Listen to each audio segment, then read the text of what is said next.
After a psychic assault in a shopping mall, he attracts the attention of two CONSEC agents who promptly capture him. He meets Dr. Paul Ruth, who reveals that Vale is a scanner, a freak of nature born with the capacity for ESP. CONSEC has decided to reveal the work they are doing with scanners. However, a rival agent, Daryl Revock, infiltrates the conference, assassinates the scanner and escapes by using scanning techniques. It is decided that Vale should be trained and used as a spy to uncover Revock's organisation. Vale's investigations lead him to another underground group, but all are killed except Vale and another scanner, Kim Oberist. They encounter corporate espionage, Ruth is murdered, and the CONSEC computers are ransacked by Vale. Computers can be scanned too. Ruth was responsible for the development of a tranquilizer called Ephemeral, which, when given to pregnant women, has the inadvertent side effect of creating scanners. Revock has been mass-producing the drug and shipping it out across the nation with the intention of creating his own army. They are captured by Revock, who reveals that he and Vale are brothers, and Ruth, their father, who tested Ephemeral on his own wife. He tries to recruit Vale to his cause, and when he fails, a scanner showdown ensues. Revock says Vale will join him whether he wants to or not. He's gonna do this the scanner way, suck out his consciousness.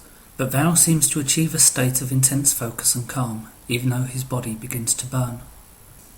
We cut to Oberist, who comes across the aftermath of the battle and finds Vale's corpse burnt to a cinder. She then finds Revock, though he now has Vale's blue eyes, and the scar on his forehead has vanished. In Vale's voice he tells her, "We've won." The exploding head is the oft-cited special effect and probably the one scene that this film is most famous for. But Scanners is so much more than an empty spectacle of splattergore effects. It's a good place to start though. Head imagery is rife in this film. Not just the infamous money shot, the artwork created by deranged scanner artist Benjamin Pierce, for example. When he speaks to Vale, they are literally inside a giant's head. And Revock drilling a hole in his forehead to let the people out. There is a subtext of mental illness here which is particularly poignant. Scanners are tormented people, the hopeless and helpless dregs of society, and seem to wind up on the streets or in mental institutes, their scanning powers driving them to the point of madness, and frequently beyond. How do you stop them? Your voices.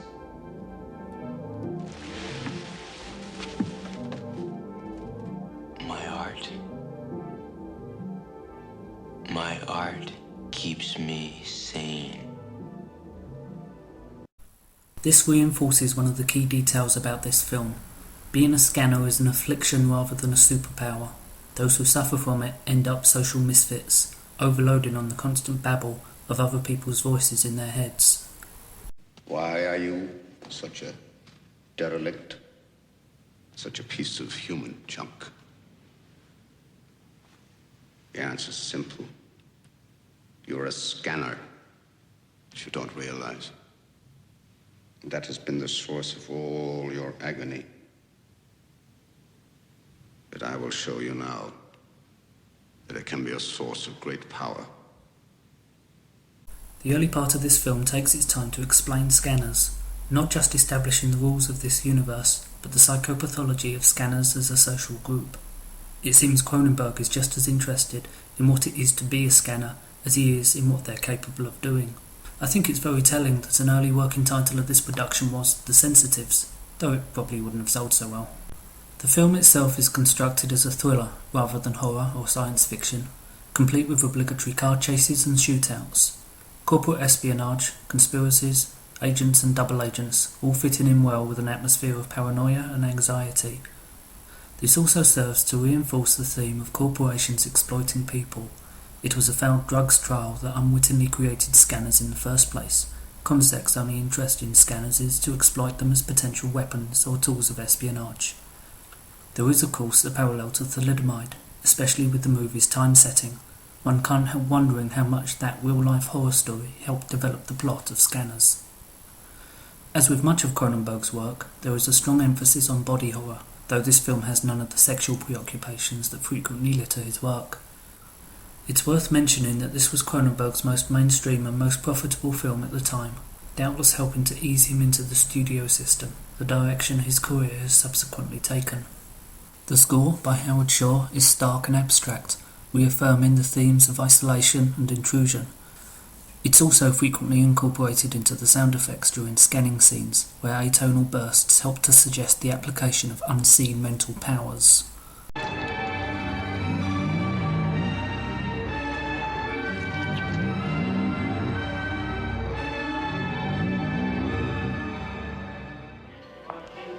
Then maybe you could just think about where he lives. Excuse me. I'm suddenly feeling ill.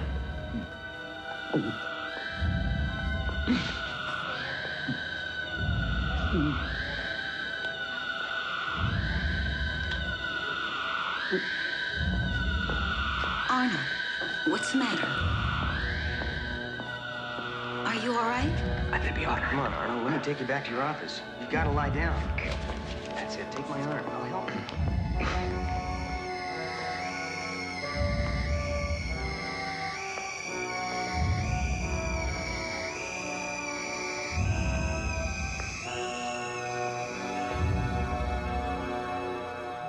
Scanners is not without its flaws. The suddenness of the ending is particularly jarring, and Stephen Lack often gets slated for his wooden performance.